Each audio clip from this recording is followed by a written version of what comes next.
Прошло заседание штаба по подготовке к отопительному сезону. Заседание началось с награждения дворника Александра Попова за отличную работу по уборке внутриквартальных территорий.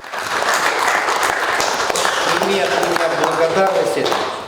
Ты очень хороший, искренний, добрый человек. Это видно его глазам. На заседании обсуждались вопросы по темпам готовности к зиме. Готовность объектов культуры, спорта, образования составляет 100%. Готовность жилого фонда 95%. Что касается города, наша ресурсоснабжающая организация «Теплоэнергия» завершает ремонтные работы, которые мы на сегодняшний день запланировали. Мы их проверяем, значит, как готовятся котельные, в общем-то, как и ПТСК.